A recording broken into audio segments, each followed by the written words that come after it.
One day, oceanographer Tom, his wife Julia, and their 2 children, Cassie and Ben, embarked on a yacht trip in the Caribbean Sea. While Tom and Ben focused on fishing and Cassie immersed herself in her gadget, Julia decided to take a swim. As she glided through the water, a sudden unease washed over her. Although the sea appeared calm, Julia couldn't shake the feeling that something large and menacing was lurking nearby. At the same moment, the yacht's instruments began malfunctioning. Preoccupied with fishing, Tom ignored the erratic readings. Julia's unease turned into panic as she struggled in the water. She screamed for help, but her family, distracted by their activities, didn't hear her. The sea seemed to pull her further away from the yacht. When her cries finally reached Tom, he sprang into action, steering the yacht toward her. Diving into the water, Tom rescued Julia with the help of their children. Once aboard, they managed to revive her. Furious, Tom reminded Julia of his rule to always inform someone before swimming. Julia apologized, and the family soon moved past the scare, focusing on a happier occasion, Ben's 13th birthday. They gathered around as Tom lit the candles on Ben's cake. Everyone celebrated, congratulating Ben and presenting him with gifts. Cassie captured the moment with a group photo. As they basked in the joyful atmosphere, Cassie received a call from her boyfriend, who mentioned a swim they had planned. Suddenly, a violent storm broke out in the background. Worried, Cassie listened as he reassured her before the call abruptly ended. She informed her parents about the storm on land, but before they could react, the yacht shuddered. Rushing to the deck, the family was horrified to see massive whale carcasses floating around the yacht. Tom explained that whales could become disoriented during storms. But these massive creatures were now pushing against the vessel, endangering their safety. Tom dives into the water but soon returns, injured.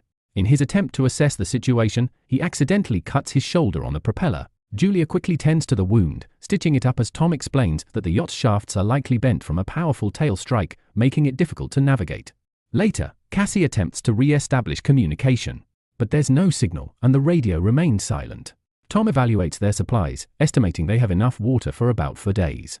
Despite their predicament, he reassures the family that being on a shipping route increases their chances of being found. However, ominous sounds echo from outside. When they step onto the deck, they are stunned to see glowing objects descending from the sky, getting closer by the minute. In a desperate move, Tom starts the engine and maneuvers the yacht away from one of the falling objects, but the engine soon fails due to damage. As another object crashes dangerously close, they realize these are artificial satellites. A fierce wind picks up, causing the yacht's instruments to go haywire. Overwhelmed by fear, the family retreats inside the cabin, donning life jackets as the yacht is tossed violently by the waves. A strange ringing sound fills the air, causing nosebleeds and nausea. Tom fires a flare gun in a futile attempt to signal for help. The family barely survives the harrowing night. By morning, they are relieved to be alive, but a large hole in the yacht leaves them puzzled about how they are still afloat. Stepping outside, they are struck with awe and disbelief. The ocean has vanished, and the yacht now rests on a rocky outcrop in the middle of a vast desert where the sea once was. Later, Tom tries to reassure his family, insisting that not everyone could have perished. As he takes measurements, he discovers the compass is malfunctioning, north is no longer where it should be. He deduces that the Earth's poles have shifted, a rare but not unprecedented event in Earth's history. The sea appears to have receded, suggesting a cataclysmic change, and Tom fears humanity may not have survived. Unable to process this devastating possibility, Cassie retreats to the cabin. Meanwhile, Julia takes inventory of their remaining supplies, while Ben releases colorful balloons into the sky, hoping to signal any survivors. Tom continues to send out distress signals over the radio and is surprised to receive a response from NATO, the captain of a small submersible. NATO explains that they were deep underwater when the catastrophe occurred, which spared them from the worst effects. However, with all communication systems down, expecting external help is futile. NATO predicts the sea will return in about a week, and when it does, it will be ferocious. He advises them to find higher ground before then. Julia quickly instructs the children to pack their belongings. Desperate to ensure his children's survival, Tom asks NATO to rescue them. NATO hesitates, explaining the submersible is small and can only accommodate one person. After some convincing, NATO agrees to take both children, and Tom provides their coordinates. He charts a course on the nautical map, assuring his family they'll reach the rendezvous point in a couple of days. The next morning, as the family prepares to begin their journey toward NATO's submersible, Tom steps onto the deck and notices a man with a dog approaching. Hoping for a peaceful encounter, Tom offers the man water.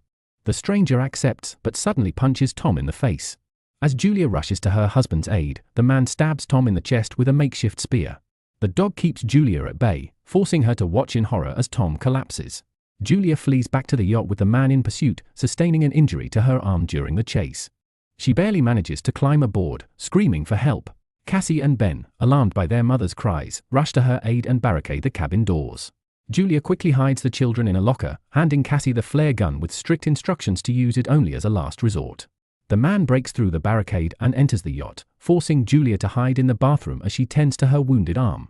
The intruder, clearly starving, heads to the galley in search of food.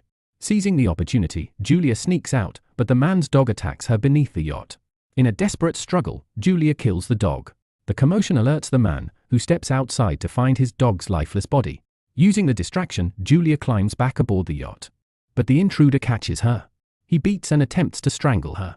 Cassie, realizing the danger, fires the flare gun, hitting the man and igniting part of the yacht. Julia, now with no time to lose, orders her children to flee. While she sneaks towards the galley, the wounded man tries to attack again, but Julia kicks him away, grabs the bag, and jumps off the yacht. As Ben finds his father's body, Cassie runs toward the corpses and cries over them. Julia kisses her dead husband, takes the children, and leaves after seeing the killer emerge from the burning yacht. The boat explodes behind them. Julia, Ben, and Cassie run across the rocky desert, illuminated by the burning wreckage behind them. They find temporary shelter in a rocky canyon but soon discover the nearby stream is salty and undrinkable. Ben, feeling responsible, believes the intruder was drawn by the balloons he released. Julia reassures him it wasn't his fault and encourages the children to stay strong for the journey ahead. As they continue, Julia spots the killer still trailing them. That evening, they come across a dead hammerhead shark. While Ben tries to butcher it for food, Julia notices the pursuit closing in. She urgently commands her children to run. Their escape leads them into a field of toxic waste barrels, grim remnants of human pollution on the ocean's former floor. Despite the risk of contamination, they push forward, knowing the relentless killer is still in pursuit. Dehydration begins to take a heavy toll on Ben, prompting Julia to give him the last precious drops of their water. Cassie, overwhelmed by despair, breaks down, convinced they won't survive. Yet, Julia refuses to let them give in, rallying her children to press on. Their perseverance leads them to the wreckage of a long-crashed plane, now resting on the dry seabed. Inside, they find a moment of respite. To lift their spirits, Julia shares the story of how she first met Tom in a hospital, where he was being treated for decompression sickness. The memory brings tears, as they mourn the loss of their father. During the night, Cassie is awakened by a faint noise. Steeling herself, she steps outside, acting as bait to draw the killer near. Just as he closes in, Julia springs from the shadows, stabbing him with a knife in a desperate fight for their lives. As dawn breaks, the family prepares to move on, only to discover that the killer's body has been scavenged, an ominous sign of even greater dangers lurking in the desert.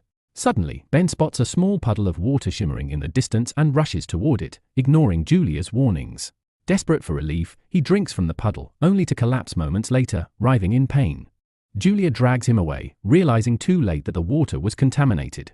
As night falls, the family finds shelter beneath a pile of discarded plastic chairs, using them as a makeshift shield against the oppressive heat. However, as they try to rest, Julia hears strange noises from a distance. She steps outside and notices something moving in the darkness. Her heart starts pounding, and she wakes the children. The family runs for their lives, aiming for a large shipwreck silhouetted in the distance. Surrounding the wreck are shipping containers and a few desperate survivors. Julia waves frantically, calling for help, but the terrified people, seeing the advancing crabs, retreat into a container and lock the doors, ignoring her pleas.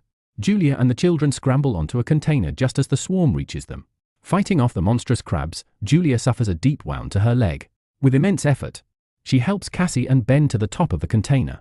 From their perch, they watch in horror as the crabs breach the survivors' container, tearing through it and killing everyone inside. As the chaotic scene unfolds, Julia succumbs to exhaustion and her injuries, collapsing on the container. And when she wakes the next morning, she finds herself alone, the crabs having moved on. Panicked, Julia calls out for her children. Cassie and Ben emerge from behind a nearby container, carrying scavenged supplies. Ben wields a makeshift spear, while Cassie clutches a rusted knife. They've managed to find a small stash of food and water, just enough to sustain them for a little while longer. Julia checks her leg, which is now severely infected.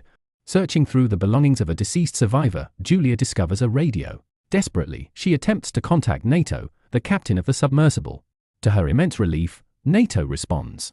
He explains that he, too, has been battling monstrous sea creatures, deep-sea arthropods that surfaced when the ocean retreated. NATO warns that the sea will soon return, bringing even greater dangers with it. He informs Julia that he has launched a flare to mark his location. Ben spots the direction of the flare, and the family begins their arduous final trek toward the submersible. The journey is fraught with peril, from jagged terrain and toxic pools to signs of more scavenging creatures lurking nearby. As they press on, Cassie grows frustrated, accusing Julia of focusing solely on saving them at the expense of her own well-being. Julia remains silent, her determination fixed on ensuring her children's survival. Their path leads through a canyon contaminated with toxic waste. Navigating the rocky terrain becomes increasingly difficult. Suddenly, a rock slide crashes down, separating Julia from her children. Trapped on one side of the canyon, she shouts to Cassie and Ben, urging them to continue without her. Cassie refuses to leave Julia behind. Julia, fighting back tears, pleads with her. "You have to save your brother. Go." Reluctantly, Cassie takes Ben's hand, and they push forward, eventually reaching the yellow submersible. However, their relief is short-lived when they find it seemingly abandoned. Suddenly, Nato, severely injured, stumbles from behind the vessel. With a grim resolve, he tells them that his wounds are fatal but orders them to board the submersible and prepare to dive. As they start to follow his instructions, Cassie hesitates. "I'm not leaving without Mom," she declares, her eyes filled with resolve. At that moment, Julia is still struggling, using her last few bullets to fend off the relentless crabs. She sees Cassie rushing back toward her, scaling the rocky barrier with determination. Cassie reaches out her hand, and with the last of her strength, Julia grabs hold. Together, they scramble back to the submersible, narrowly escaping the swarming crabs that overwhelm Nato in a tragic sacrifice. The family barely makes it aboard as a massive wave looms on the horizon. The sea is returning. The water crashes down with immense force, lifting the submersible and dragging it across the jagged rocks. Watching in stunned silence as the harrowing memories of their journey flood her mind, the physical and emotional toll proves too much, and she collapses into unconsciousness. When Julia awakens, the submersible is eerily still. She climbs out of the hatch with Cassie and Ben, their eyes wide with disbelief. They find themselves in the midst of a ruined city, carried far inland by the force of the wave. The landscape is unrecognizable, filled with shattered buildings and debris. Though they have survived, the realization hits hard. The world they once knew has been irrevocably altered. Please like and subscribe for more video like this. Thanks for watching.